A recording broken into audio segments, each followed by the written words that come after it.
Bismillahirrahmanirrahim. Assalamualaikum warahmatullahi wabarakatuh.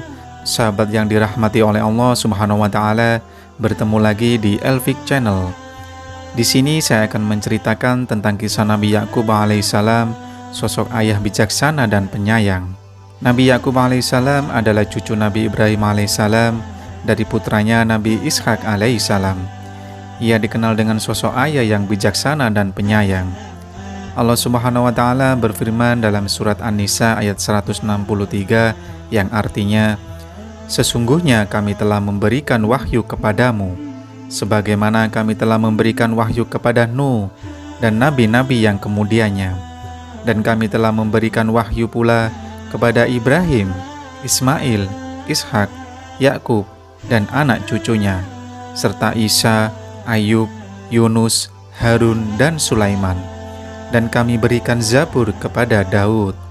Pada suatu ketika putra Nabi Ishak alaihissalam, Lisu dan Yakub sering bertengkar.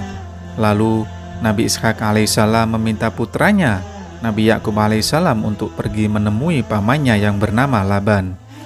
Pamannya tinggal di wilayah Babylon atau Irak. Nabi Yakub alaihissalam pun dibesarkan oleh pamannya. Ia tumbuh dengan kemuliaan akhlak. Ia dikenal rajin bekerja dan cekatan. Hal itu membuat keluarga Laban senang padanya. Diceritakan bahwa Laban memiliki dua putri cantik, Laia dan Rahil. Saat keduanya tumbuh dewasa, ia menjodohkan putri pertamanya Laia dengan Nabi Yakub alaihissalam. Namun ternyata Nabi Yakub alaihissalam lebih memilih Rahil. Untuk itu pamannya memintanya bekerja selama 7 tahun, baru kemudian dia bisa menikah dengan Rahil. 7 tahun sudah Nabi Yakub alaihissalam menjadi penggembala kambing. Akhirnya bisa menikah dengan Rahil. Setelah itu Nabi Yakub alaihissalam pun berniat untuk menikahi Laia. Lagi-lagi pamannya memberikan syarat padanya, ia harus bekerja selama 7 tahun lagi untuk bisa menikahi Laia. Nabi Yakub alaihissalam pun menyanggupi, hingga akhirnya ia bisa menikahi Laia. Selama 14 tahun ia harus berjuang untuk bisa menikahi putri dari pamannya itu. Selain menikah dengan Laia dan Rahil, Nabi Yakub alaihissalam juga menikahi Zulfa dan Baiha yang kerap membantu Laia dan Rahil. Dari pernikahannya dengan 4 wanita itu, Allah Subhanahu wa taala mengaruniai 12 putra. Salah satu di antaranya kelak menjadi seorang nabi, yakni Nabi Yusuf alaihissalam. Nabi Yakub alaihissalam mendidik ke-12 putranya dengan penuh kasih sayang. Ia mengajarkan kepada anak-anaknya untuk berbuat baik dan beribadah kepada Allah Subhanahu wa taala, sebagaimana yang diwasiatkan oleh kakeknya Nabi Ibrahim alaihissalam.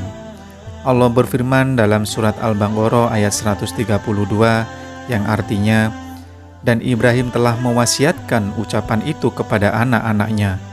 Demikianlah pula Nabi Yakub atau Ibrahim berkata, hai anak-anakku, sesungguhnya Allah telah memilih agama ini bagimu, maka janganlah kamu mati kecuali dalam memeluk agama Islam. Nabi Yakub alaihissalam juga selalu memberikan nasihat kepada putra-putranya, sebagaimana yang berada dalam firman-Nya pada surat Yusuf ayat 67, yang artinya, dan Yakub berkata, hai anak-anakku, janganlah kamu bersama-sama masuk dari satu pintu gerbang, dan masuklah dari pintu-pintu gerbang yang berlain-lain. Namun demikian aku tiada dapat melepaskan kamu barang sedikit pun daripada takdir Allah Subhanahu wa taala. Keputusan menetapkan sesuatu hanyalah hak Allah, dan hendaklah kepadanya saja orang-orang bertakwa berserah diri. Dikisahkan pada suatu ketika terjadi kecemburuan ke-10 putranya terhadap Nabi Yusuf alaihissalam. Pada suatu perjalanan, mereka memasukkan Nabi Yusuf alaihissalam ke dalam sumur. Artinya, maka taatlah mereka membawanya dan sepakat memasukkan ke dalam sumur. Lalu mereka memasukkan dia. Dan di waktu dia sudah dalam sumur, kami wahyukan kepada Yusuf, sesungguhnya kamu akan menceritakan kepada mereka perbuatan mereka ini, sedang mereka tiada ingat lagi. Kakak-kakak Yusuf alaihissalam mengatakan kepada ayahnya Yakub bahwa adiknya telah diterkam binatang buas. Allah berfirman dalam surat Yusuf ayat 17 yang artinya, mereka berkata, wahai ayah kami, Sesungguhnya kami pergi berlomba-lomba dan kami tinggalkan Yusuf di dekat barang-barang kami. Lalu dia dimakan serigala, dan kamu sekali-kali tidak akan percaya kepada kami, sekalipun kami adalah orang-orang yang benar. Hingga pada suatu hari ketika kezaliman anak-anaknya terhadap saudaranya sendiri terungkap, akhirnya Nabi Yakub alaihissalam memohon ampun kepada Allah Subhanahu wa Ta'ala atas perbuatan putranya. Hal ini disebutkan dalam surat Yusuf ayat 98 yang artinya, Yakub berkata, "Aku akan memohonkan ampun bagimu kepada Tuhanku. Sesungguhnya dialah yang maha pengampun lagi maha penyayang." Allah Subhanahu wa Ta'ala menjadikan Nabi Yakub alaihissalam sebagai orang yang salih. Dia menjadikan Nabi Yakub alaihissalam sebagai pemimpin yang senantiasa menjalankan perintahnya, sebagaimana dalam firman-Nya surat Al-Anbiya ayat 73 yang artinya, "Kami telah menjadikan mereka itu sebagian pemimpin-pemimpin yang memberi petunjuk dengan perintah kami dan telah kami wahyukan kepada mereka.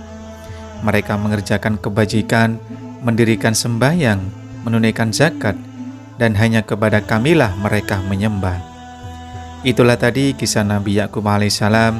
Ia tetap menyayangi putra-putranya walaupun di antara mereka telah berbuat yang tidak baik terhadap saudaranya sendiri.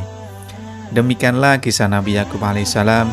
Semoga kita bisa memetik dan mengambil hikmah dari kisah Nabi Yakub alaihissalam.